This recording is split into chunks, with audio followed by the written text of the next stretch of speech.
Ada satu jenderal, dia terlibat KM50, sekarang sedang bergerilya, saudara.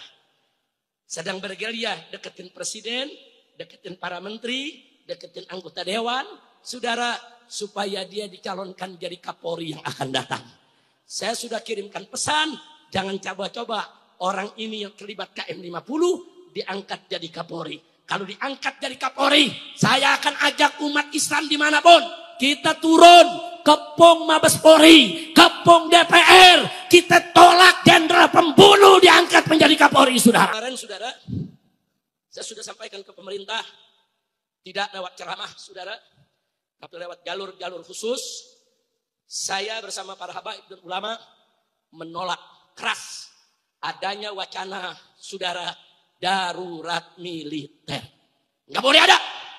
Maka itu kita kirim pesan kepada Bapak Presiden. Jangan sekali-kali berlakukan darurat militer di negeri ini. Ini kerusuhan belum seberapa kok. Saudara, belum. Kalau polisi sudah tidak sanggup, saudara, masih ada tentara yang bisa turun. Amankan itu demo yang ada. Dengan santun ramah tanpa ribut-ribut. Betul. Buktinya kemarin di Kuitang, depan markas Brimob, saudara. Hampir 2 hari 2 malam rakyat tempur, saudara, dengan markas Brimob. Tapi begitu tentara turun, selesai. Bahkan disambut oleh umat. Betul. Betul. Kenapa harus darurat militer? Itu yang ngasih saran darurat militer kurang ajar. Dia punya rencana jahat, saudara. Makanya sudah saya sampaikan, saudara, kepada Bapak Presiden, hati-hati Pak. Ada orang bisiknya kelihatannya baik, tapi dia ingin menjerumuskan Bapak. Hati-hati. Karena kalau terjadi darurat militer, saudara, kita rakyat akan melakukan perlawanan, saudara. Hati-hati. Kita dengan TNI bersaudara. Betul. Kita nggak mau TNI dijadikan alat darurat militer hanya untuk membungkam rakyat, saudara. Darurat militer itu, saudara, kalau berlaku, hukum gak ada lagi. Tentara boleh bebas nangkep siapa saja. Dia gak suka ditangkap. Dan itu secara hukum darurat militer, itu dianggap sah, saudara. Bahaya. Mereka bisa bunuh siapa aja. Mereka bisa culik siapa aja.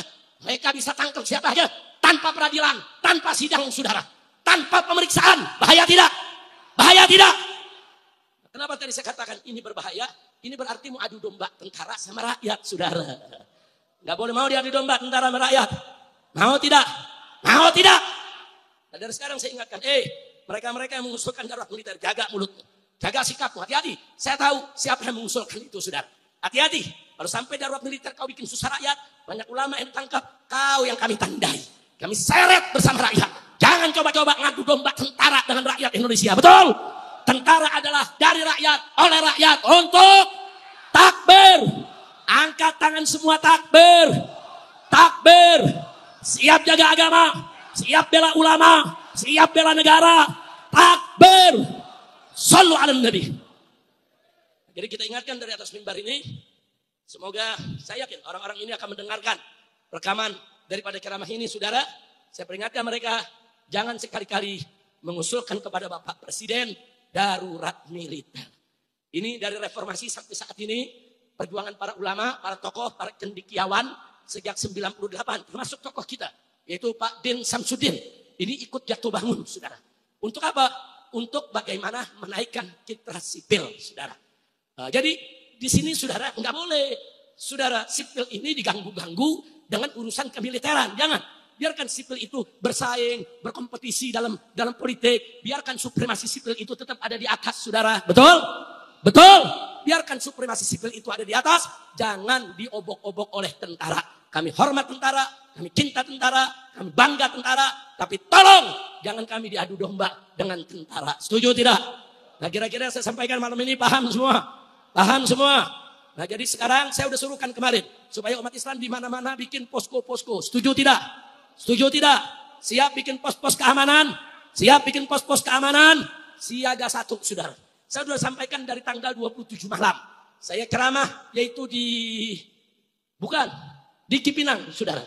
Saya ceramah di Cipinang tanggal 27 malam. Saya sudah kasih tahu umat, hati-hati. Hati-hati. Ini setiap saat bisa ada kerusuhan.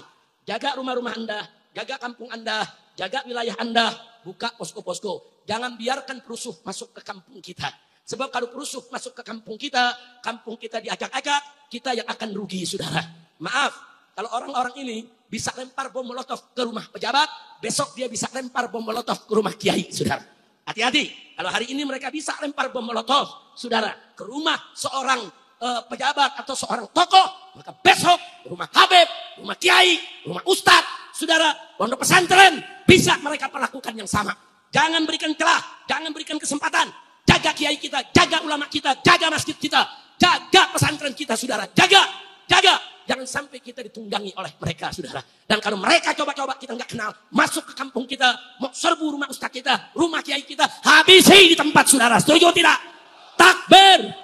Takbir, siap eksekusi, takbir. Jadi saya menyarankan begitu bukan lagi main-main, saudara. Saya tahu betul apa yang terjadi di atas, saudara. Ini lagi terjadi pergumulan politik yang luar biasa. Tapi tega-teganya mereka yang bergumul, mereka yang bergelut, mereka mengorbankan rakyat, saudara. Kok tega? Kau mau ribut-ribut, kau mau bergelut-bergelut, kau mau rebut kekuasaan urusan kau. Tapi rakyat yang dikorbanin dong. Jangan dong, dan rakyat jangan difitnah. Rakyat turun difitnah. Saudara katanya dibayar orang, enggak. Rakyat murni turun, mahasiswa murni turun, saudara. Perusuhnya ya dibayar, perusuhnya ya mereka dikendalikan, perusuhnya ya mereka sudah disetel, masuk ke tengah-tengah rakyat, saudara. Nah, karena itu saudara saya sudah sampaikan, saya minta supaya Bapak Kapolri segera diganti. Setuju tidak? Nah, cuman saudara, satu hal yang mesti saya ingatkan dari sekarang. Saya mau suarakan dari sekarang sebelum nasi jadi bubur, saudara. Dan saya sudah sampaikan ke pemerintah, kalau Kapolri diganti, penggantinya harus jenderal yang beriman dan bertakwa kepada Allah, jenderal yang bersih, jenderal yang tidak terlibat judi, tidak terlibat narkoba, dan tidak terlibat pelanggaran HAM, termasuk tidak terlibat tragedi KM50. Setuju. Jadi ada satu jenderal, dia terlibat KM50, sekarang sedang bergerilya, saudara. Sedang bergerilya, deketin presiden, deketin para menteri, deketin anggota dewan, saudara, supaya dia dicalonkan jadi Kapolri yang akan datang. Saya sudah kirimkan pesan, jangan coba-coba orang ini yang terlibat KM50 diangkat jadi Kapolri. Kalau diangkat jadi Kapolri, saya akan ajak umat Islam dimanapun. Kita turun ke Pong Mabes Polri, ke Pong DPR. Kita tolak jenderal pembunuh diangkat menjadi Kapolri, saudara. Setuju. Siap turun. Takbir. Jadi polisi saya mau sampaikan, jangan coba-coba nyari perkara dengan rakyat, jangan.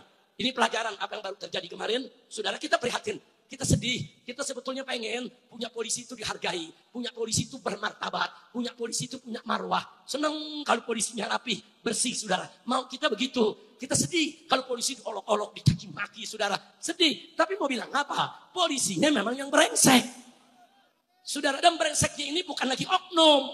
Sudah terlalu banyak kalau oknum, saudara. Sudah berkali-kali kita minta kepada Kapolri, bersih-bersih, rapikan, atur itu kau punya anak buah, supaya polisi menjadi idaman rakyat, polisi menjadi pelindung masyarakat, polisi menjadi pengayom, betul? Faktanya, lapor hilang kambing, bayar pakai kebo. Kacau tidak? Ada perempuan muda diancam orang, lapor kantor polisi sampai 3 kali. Pak, saya diancam, Pak, mau dibunuh. Enggak diladeni. Tahu-tahu nggak sampai sebulan dibunuh, saudara.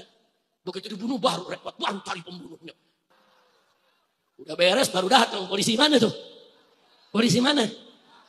Indonesia. Malu-malu amat dong ngomong, kacau tidak? Ya nggak boleh begitu dong. Kalau ada laporan, anggap serius, itu kan laporan ancaman pembunuhan. Kita jangan berspekulasi, nggak boleh berspekulasi. Kalau ada laporan dari masyarakat, yuk kerjain.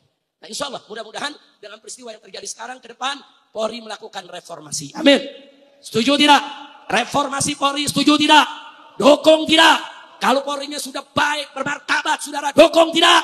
Takbir. Mudah-mudahan polisi berubah diri. Amin. Amin. Ya Rabbal Alamin. Insya Allah. Ya seperti kejadian di Pemalang lah. Saya kasih contoh, saudara. Polisi sudah tahu kok. Dari seminggu sebelumnya mereka udah ngancam-ngancam. Mereka punya persiapan. Mereka untukin senjata mereka. Mereka bikin rekaman-rekaman. Habib Rizik akan kita tusuk. Habib Rizik akan kita bunuh. Habib Rizik akan kita habisi. Habib Rizik gak boleh masuk Jawa Tengah, saudara. Ada, dibiarkan. Dibiarkan, saudara. Bahkan di hari haknya mereka terang-terangan datang bergelombol, saudara. Enggak dibubarkan polisi. Dia diamin, saudara. Sampai mereka bisa masuk ke lokasi tabligh akbar. Apa? Saudara. Saya ketika itu duduk di rumah salah satu panitia.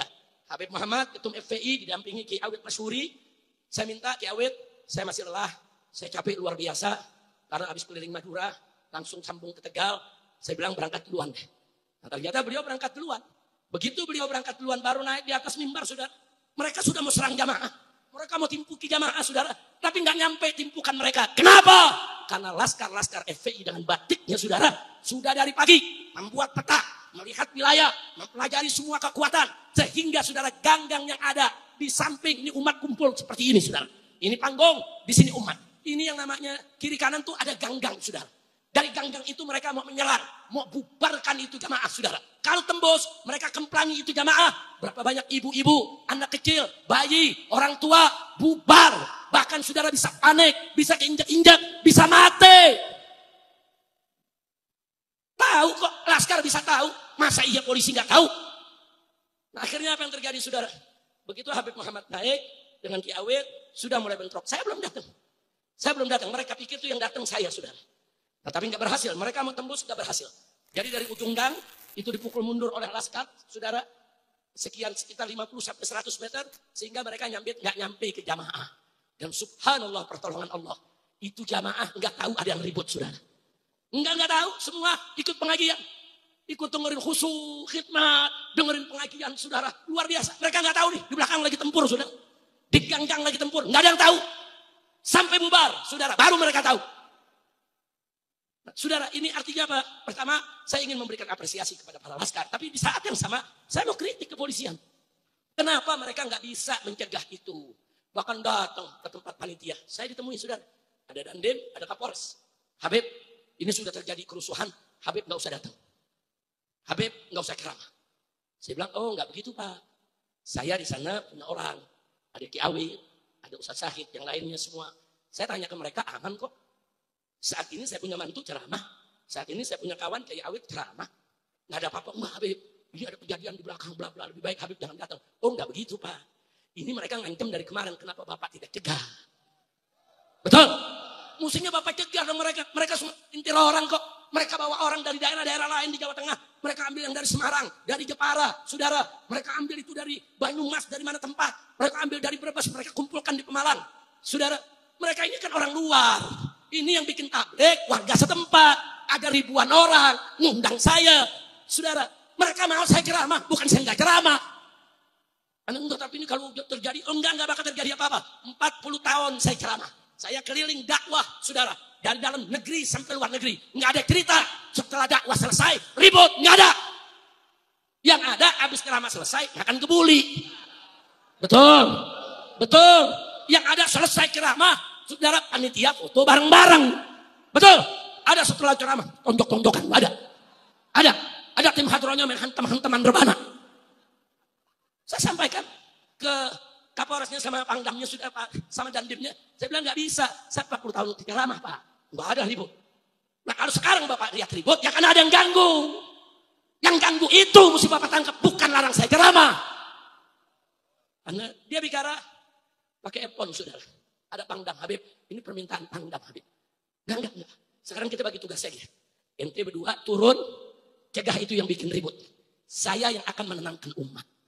Gak alasannya nanti kalau umat bagaimana, Beb? Kalau umat ribut, enggak umat ribuan tidak akan ribut. Saya yang akan kasih komando. Umat diminta diam, duduk, bubar. Umat tidak akan pernah bikin ribut selama tidak diganggu. Betul? Takbir. Akhirnya kita putusan. Jadi Habib bagaimana? Ya udah, tugas masing-masing. Tugas saya ceramah, tenangkan umat. Tugas Anda tangkepin tuh yang bikin ribut. Selesai, enak aja. Terakhir saya katakan, maaf Pak ya. Kalau malam hari ini Habib Rizik tidak jadi tampil ceramah gara-gara diganggu oleh kelompok-kelompok perusuh ini. Besok Habib yang lain, kiai-kiai muhibbin yang lain, ustadz-ustadz yang lain akan mereka ganggu. Dan selama ini mereka ganggu 2 tahun terakhir, saudara. Berapa banyak habaib yang acara ini dibubarkan? Sekelas Habib Syekh Assegaf Solo, saudara, bikin acara di Jawa Tengah, saudara, didatangi panitianya, diancam, saudara. Akhirnya panitia nggak berani, dibatalkan. Habib Novel Ali Idrus juga dari Solo, saudara. Banyak Habib Hasan Atnas di Brebes, saudara. Semua dibubarkan, kurang ajar. Makanya waktu saya diundang, saya diancam, saya tanya panitia, Anda berani bikin acara? Anda ngundang orang yang paling diancam. Berani, Beb. Nanti kalau dilarang polisi, wah ini kemauan warga, Beb. Masyarakat. Semua ormas cuma udah setuju, kecuali Laskar Setan doang. Yang nggak setuju, benar. Jangan sampai nanti ente diancam terus bubar. Enggak, Beb. Kita tanggung jawab. Jadi selama Anda siap, saya datang. Nggak ada urusan sama yang ngancam. Ternyata panitianya berani. Alhamdulillah. Bagus tidak? Bagus tidak? Benar. Begitu saya datang, dia coba lagi serbu, saudara. Dia serbu tapi nggak bisa. Jangankan nempel mobil saya. Batunya nggak bisa kena ke mobil, saudara. Alhamdulillah. Nah, jadi saya tanya, kerja Laskar bagus tidak? Kerja batik bagus tidak? Nah, kita berikan penghargaan kepada mereka, betul? Takbir, hidup Laskar, hidup batik, takbir, shallu ala nabi. Nah, akhirnya terjadi, saudara. Begitu saya ceramah, tahu-tahu mereka coba nyerang, karena batunya nggak nyampe, mereka marah. Laskar ditimpukin. Ya begitu Laskar ditimpuk, Laskar nggak mau nyerang, saudara, karena komandonya bertahan, nggak boleh nyerang, nggak boleh ngubar. Tapi orang udah ditimpuk bagaimana? Diubar Laskar, begitu diubar, pontang panting, tumbang, bonok, saudara. Banyak, saudara, yang pecah kepalanya, masuk ICU, saudara, masuk rumah sakit, saudara. Katanya kebal bacok. Saudara, sebelum kita datang, wah di atraksi direkam, wah nggak mempan bacok. Enggak mempan bacok. Begitu dikeprok sama batu bata, mempan. Besok-besok belajar ilmu kebal keprokan bata. Masya Allah. Lupa tuh dia belajar ilmu kebal tuh. Masya Allah, udah yang diterusin lah. Yang penting begitu mereka udah kalah, udah bocor, banyak yang tumbang. Besok ke pagi nangis ngelapor polisi. Cengeng. Anak muda kalau udah berantem, udah kalah, bengep, gak usah pakai ngelapor. Betul? Pokok melapor, Pak, kami dianiaya sama FPI. Udah gitu datang ke bupati, bayarin dong buat rumah sakitnya. Kacau. Mudah-mudahan gak terjadi lagi. Ayo sekarang sebelum saya tutup nih, besok-besok saya mau tanya umat semua di seluruh tanah air Indonesia yang diwakili oleh umat yang hadir di tempat ini pada malam hari ini. Kalau besok ada kelompok-kelompok coba-coba bubarkan pengajian, diam atau lawan? Diam atau lawan? Kalau ada kelompok-kelompok yang coba ganggu-ganggu kiai dan habaib, diam atau lawan? Angkat tangan semuanya, takbir. Siap lawan perusuh, siap lawan perusuh, siap lawan musuh ulama, siap lawan musuh negara. Takbir. Shallu ala nabi. Nah, mudah-mudahan ke depan gak terjadi lagi. Amin. Amin. Amin ya rabbal alamin. Nah, itu yang saya mau sampaikan, saudara. Jadi kembali akhirnya kita ingatkan, kita kalau negara ini mau benar harus revolusi akhlak. Bagaimana revolusi akhlak? Tadi sudah dijelaskan oleh Habib Hanif, Habib Muhammad bin Hadi, saudara. Ya pejabat tobat, ulama menyampaikan yang hak, betul? Jadi kalau ulamanya mengatakan yang hak itu hak, yang batil itu batil, terus pejabatnya tidak korup, pejabatnya sayang sama rakyat, saudara, dan rakyatnya patuh kepada umara dan kepada ulama, berkah ini negeri, betul? Betul? Jadi siap berakhlak mulia, siap berakhlak seperti Nabi, siap mencontoh akhlak Nabi. Siapa Bapak revolusi akhlak? Sayyiduna Muhammad sallallahu alaihi wasallam. Nah, itu yang saya mau sampaikan. Besok malam insya Allah kita akan jumpa lagi dalam acara maulid di Cawang, saudara. Di belakang rumah sakit PON, saudara. Dulu kita pernah bikin acara di sana, tiap tahun kita bikin acara. Dan beberapa tahun yang lalu pernah diledakan, saudara. Ada 1 mobil diledakan, 2 mobil hampir meledak untuk mengganggu kita punya acara, saudara. Nah, itu zaman siapa tuh? Jokowi, lu takut banget ngomongnya lu. Zaman siapa tuh? Zaman siapa tuh? Kacau tidak? Sekarang masih ada aja yang puji-puji Jokowi. Udah, ini rakyat lagi teriak, adili Jokowi. Presiden teriak, hidup Jokowi. Pusing, pusing. Pusing tidak? Pusing tidak? Ya, kita tegur lewat orang-orang yang dibilang, dia maaf, Beb, itu keceplosan. Ya kalau keceplosan jangan bilang begitu, keceplosannya tangkap Jokowi. Nah itu baru keceplosan. Betul? Ya, setuju gak kalau Jokowi dan kroni-kroninya ditangkap? Setuju tidak kalau diadili? Setuju tidak kalau Bu Fufafa dimaksulkan? Kalau ada yang coba-coba kudeta, menjatuhkan presiden secara tidak sah, siap bela presiden? Siap jaga negara? Takbir! Shallu ala nabi. Nah sekarang sebagai penutup, semua jangan ada yang bergerak. Kita sekarang mau bangkitkan semangat revolusi akhlak dengan mengganyang rame-rame korupsi. Setuju?